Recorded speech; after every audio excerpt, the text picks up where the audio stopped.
This podcast is brought to you by Reimagine Radio, the online radio station that aims to give you information on disability and music. Welcome everyone, my name's Graham Wyman and I'm the program coordinator with the Vancouver Adapted Music Society. Today I'm joined again by Thora Rogers, a client with the Vancouver Adapted Music Society. Thora, thank you for joining us again today. How are you doing? I'm doing great. Thanks for having me again, Graham. No, my pleasure. So, tagging in from our last section, after we kind of ended, you spoke about how you had a feeling that there's more to your music now than ever before. Would you mind kind of telling our listeners why you feel that way right now? Well, I think even before COVID, which has brought a whole new light into the whole thing, I always felt that my music had to have a purpose. And it used to be that I'd write about some guy I met or whatever, and we broke up and the same old. Right. And when I started writing with Carolyn Cordson, and she was a classically trained writer, and most of the music she wrote, and I helped her with it and so on. Mm-hmm. And she, well, for one thing, one of the songs that I wrote about 4 years ago, I guess, Send a Little Rain, I played it for her on the phone. She said, that has to be the best thing you've ever written, because it had a feeling about it. She said it was honest, it was coming from you. Mm-hmm.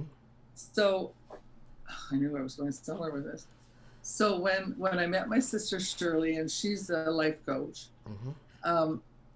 we got talking, and we have so many beliefs that are very much the same. She loves music. She and her daughter, my niece, had played music since they were about 12, 14. Mm-hmm. And being a life coach, she gets into a whole myriad of things.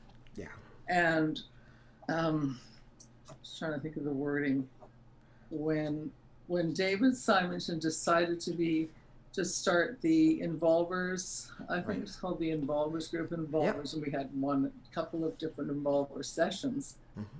They became more than just a song. Right. They became a whole myriad of things. In fact, when I talked to Shirley about a song that I wrote one day, and it was called Unleash Compassion, and this could go on forever.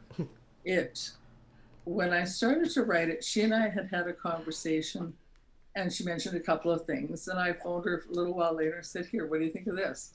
She said, oh my God. She said, that's what she and her minister had just finished talking about. And I thought, okay, so we had this thing about compassion in the world. Right. From there, we thought, well, we got to do something about that. Kathy, my sister, was so into this. Her last words to me the last time I saw her in her home were, you better get that out there, like it was easy. And I said, okay. I still haven't, but it's coming. Yeah. And it's, I would say it shows up in COVID. It shows up everywhere. You know, it doesn't matter what the situation. Of course. We need more compassion. Yeah. So it can become a bit of a downer, but it can also be looked upon as a real sort of a strength involving thing. Yeah, I know. So exactly. We got a million ideas of what we're going to do with this, whether or not any of them happen. I think it's the journey on the way that, it's really important. Yeah, so that's the exciting part too, seeing, how to develop it. Yeah, exactly.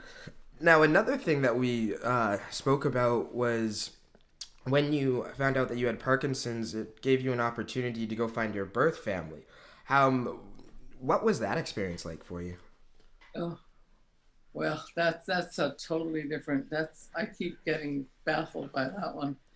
When I decided to look, excuse me, I had my sister-in-law, Marianne, who was married to my brother, Sandy, had worked for a radio station. I think it was CKLG or something. But years ago, she had done a documentary called what was it called? The Something Secret. It was about a woman who was pregnant in the 50s and gave birth without a husband. And in those days, that just wasn't done. Mm-hmm. Long story short, she eventually found the child she put up for adoption. The man who fathered her married the man who fathered her, raised the girl together, and the father just passed away. 40-year secret. Okay. And it was absolutely the most amazing story. And I thought, no, for sure. Okay, it kind of intrigued me. And I thought, okay, why don't I think about this? My dad had passed away, and I still couldn't get my mind wrapped around it. Mm-hmm. And then Marianne had put me on to a woman who works for the Forget Me Not Society in Vancouver. Okay. And from there, I sent my birth certificate to Victoria. Yeah. Victoria sent me back a birth registration. This was getting really freaky at this point. And I'm sitting in the car on the way to get blood work done. I looked at Mike and I said, oh my God, my mother's name, and I had a name. And I thought, holy crap. I was named Thora after middle from my birth or my adopted dad and mom. And so anyway, I freaked out and I thought, oh my God, what am I going to do with this? So then I contacted somebody who put me in touch with a woman who became my liaison. And it took quite a while, but then the first connection we had was with my sister Shirley. Okay. And she gave me I think she said, do you want to email or phone or whatever? She talked to both of us. Yeah. And my sister Liz said, you're going to call her tomorrow, I can just tell. And sure enough, we figured it out. Shirley had already Googled me. Right. And when we met, it was like nothing I'd ever gone through my entire life. I can only imagine. I thought she would look like me and I didn't see it, but everybody else did. But there was a connection that was so deep. And it's been captured since by Mike McCardle. Okay. And he's followed, actually, that's another whole story. He followed my sister Kathy, and then before they even knew they had another sister, then I found them. They had no clue after they'd found, I don't even know whether I should start all over, but anyway, it's a long story and it's absolutely amazing. It still amazes me to this day. No, that's fantastic. It was scary, and I keep finding information. Oh my God. I wrote a little book on it as well. And, oh, that's great. And what's the book called? It's called More Than DNA. Oh, okay.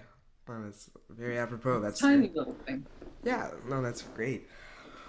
So moving along, a few years back, you were in some 2016 Strong Sessions documentary footage, and you said there's no end to what VAMS can do. That's right. Would you mind elaborating on that, and how do you see the organization evolving moving forward, post-COVID? Well, obviously. It's still quite new to me, but I must say, I felt honored to be asked to be part of it, and I thought, well, this is a good way to get out there. It's a good way to put your work to good use. And I've met a lot of wonderful people through it, and seen people that have gone through adversity and things. You think, how the hell are they doing that? And so it makes you look at yourself, like I did on the song "Blanket of Love." The fears that we have, and the fact that there was this war going on at the top of the mountain, and it basically takes you out of that. And you have to look at the things that are more important. Yeah. I'm not sure where that just started. No. I ramble. I go, what was the question? No, and then what would you like to see VAMS evolve into? Oh boy, I guess what it's probably starting to evolve more into now, and I never saw that coming, but when the COVID hit and suddenly we're all stranded, trying to think, what the hell are we going to do? How are we going to put our music out there? Well, the first opportunity was, and all of them have been VAMS, driven or whatever. It's been phenomenal, and I'm determined to get Zoom working with 4 or 5 people on that damn thing and have it sound really good. Decent. That would be a way. Yeah, no, it's just put you into other ideas and things you can actually do. So, touching on the pandemic, how has that changed, or not changed, but how has that influenced how you're writing right now? And sorry. Yeah, that's interesting. I haven't written anything since the COVID started. Really? But you've still been playing, obviously.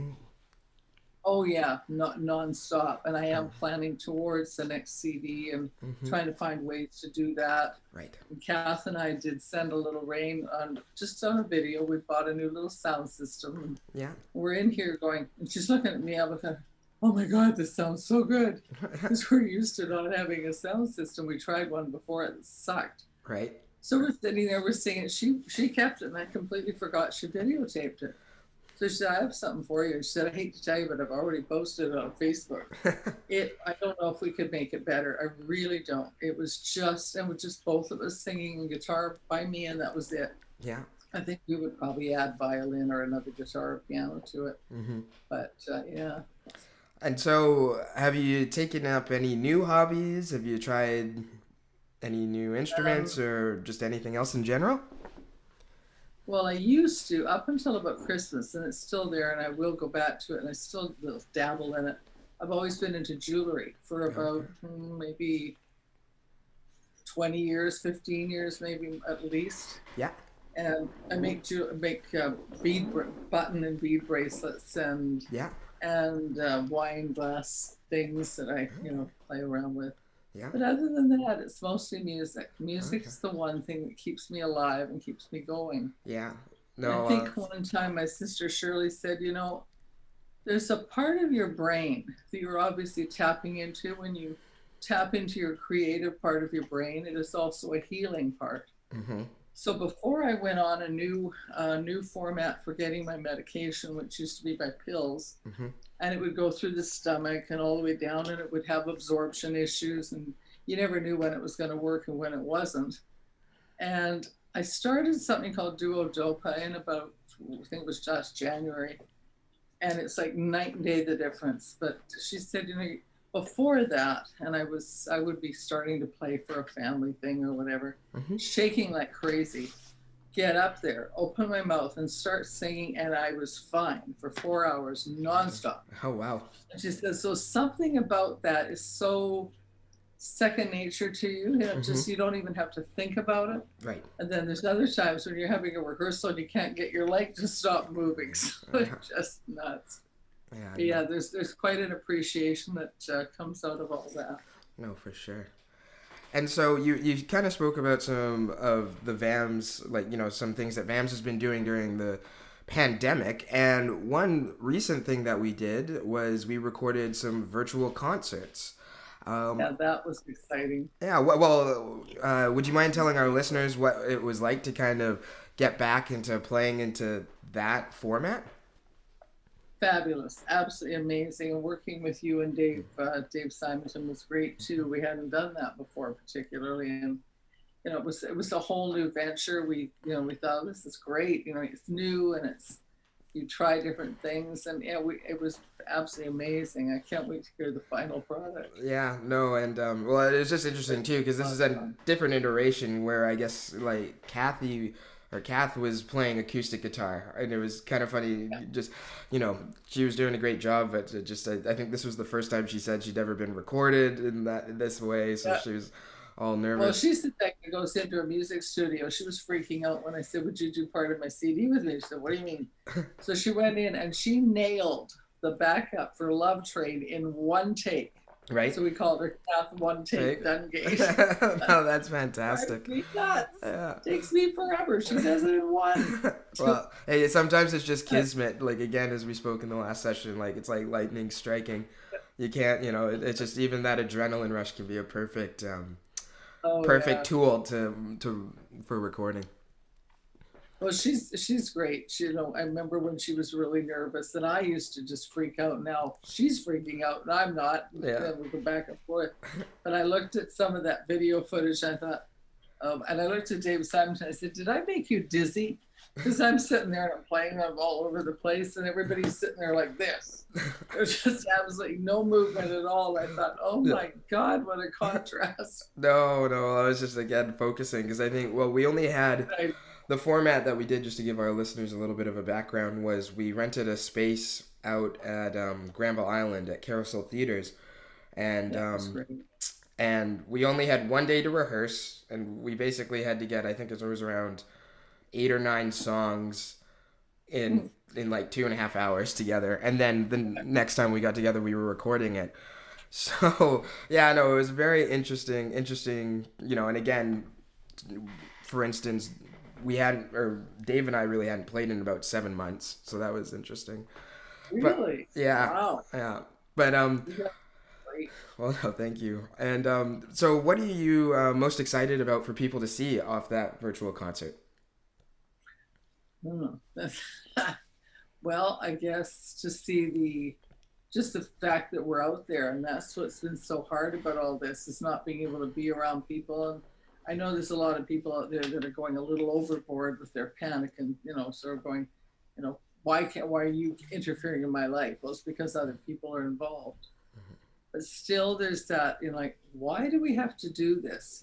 There's so many angles. And when to do that program with you guys was just like, oh my God, there is life out there again. Mm-hmm. And even talking to, oh boy, names, the fellow who plays the stick, the Jim Meyer. Yeah, Jim Meyer. That's, yes. And I got to talk with him briefly, and we'd never really spoken before. So it opened up a whole new, and it allowed me to sort of, show off again like I used to. But there was also that fear, like, oh my God. Yeah, getting everything together. I'd love to do more of that. Yeah. So this is a kind of a different area, but say that there was a person with a disability that is thinking about picking up an instrument, but would be a little hesitant. What advice would you give them?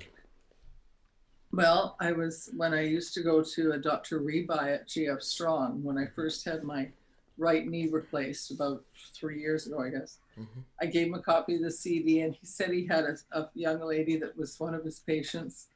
And he said she was a gifted musician, but she couldn't play anymore. She was really shaky and panicky and was afraid to do it. And I said, and I just have to figure out what the lines were, but okay, I'll tell you in a sec. But it was, I probably have CDs. Have you got a copy of the CD there? You probably don't. No, sorry, I don't with me. It's when I said to him, it's easy to say don't be afraid, because I'm the first one to panic over things. Right. But I said, if I can this is actually funnier. The way that I get around that to get people involved and feel like they can do it, is I was, I'm not even sure I can tell you this. I was sitting on the commode in the bedroom. I had a caregiver across from me, and I thought, I had my guitar there. I thought, okay, what would this sound like? I'm doing Love Song by Anne Murray. So I pick up the guitar and I start to sing it. And I said, I'm singing quite normally. And then suddenly I went, something about, if you think you can't do this, just picture this. Here I am sitting here on a commode for the whole bloody world to see, singing a love song by Anne Murray and, flying around. And I said, it's, you have this thing that's called dyskinesia. My friend calls it she calls it echinacea, and I call it disconnected. And one time I was sitting there, I had one of those alert things on and I'm flying around, it's flying up here. Then the alarm goes off. Okay. I said, well, this is great. Then, you get the call from 911 or whoever calls to check on you. Right. I said, but, it can't get any better than that. If you think you have a problem, try this. Right. Yeah. No, shared experiences. Just sort of give people a little more inspiration. Mm-hmm. Yeah, no, it's just just telling stories. It's not everyone has their own challenges to go through. Yeah, that's true. So once the pandemic is over, what are you looking forward to the most with regards to your music? I probably feel like I know the answer to this, but why don't you tell our listeners? Getting out there and playing. Yeah, and probably getting the CD, right? Mm-hmm. And getting the CD, getting your next CD. Oh, going? Definitely. Oh. It's going to be called Together, and I was going to call it Thora Rogers and Friends. Bringing people together. And Shirley said, pick one word. I said, okay. She said, well, what do you think one word would describe everything? And then she came up with the word together, and I thought, you hit the nail on the head. Yeah. Because to me, everything I do in my music is to be able to work with people, get people involved, bring family together. I've been bringing family together for 8 years and didn't even know them. I'm introducing them to the ones that knew them before I did. Of course. And it's just the whole idea of being together. And that's about COVID, and you can't be together. So yeah, no, that's a great sentiment. Yeah.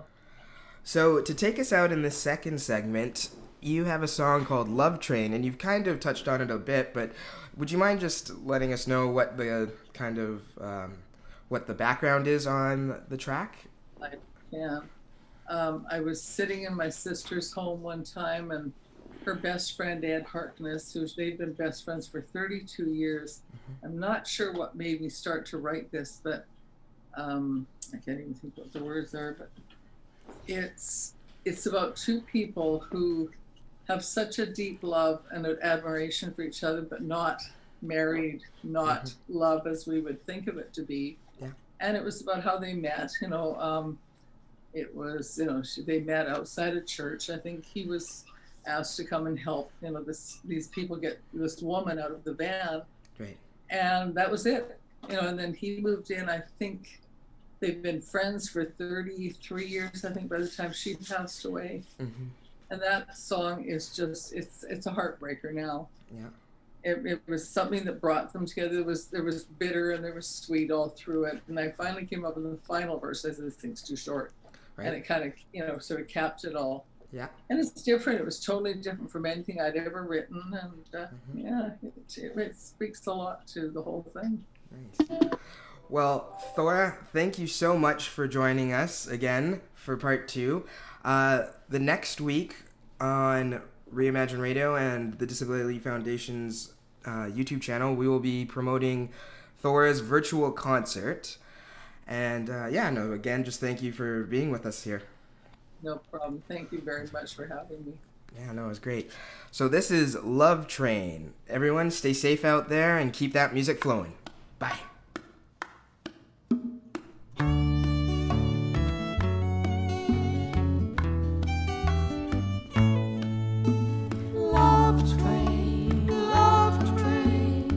Special friends on love trains, more than friends they say.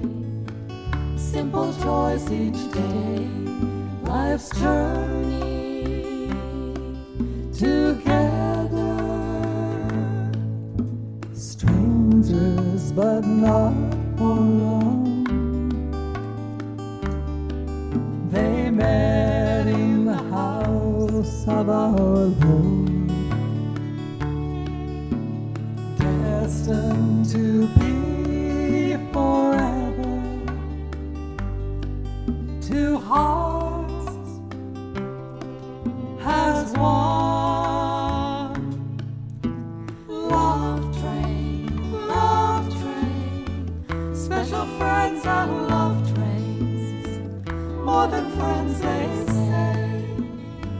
Simple joys each day, life's journey together, discovering side roads together.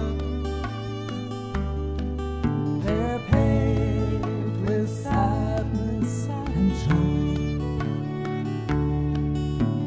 Gentle support for each other, touch of her hair.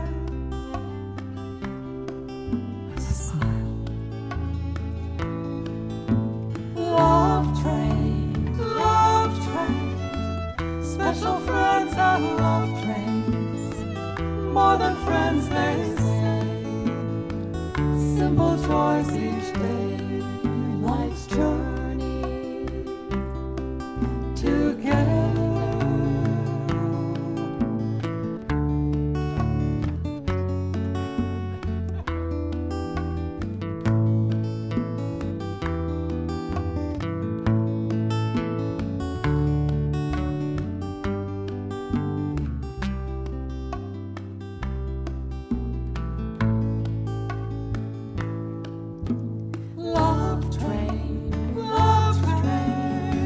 Special friends on love trains, more than friends they say. Simple joys each day, life's journey together. New ways and new beginnings, side by side all the way. Leaving the past behind them, a new story, a new day. Love train,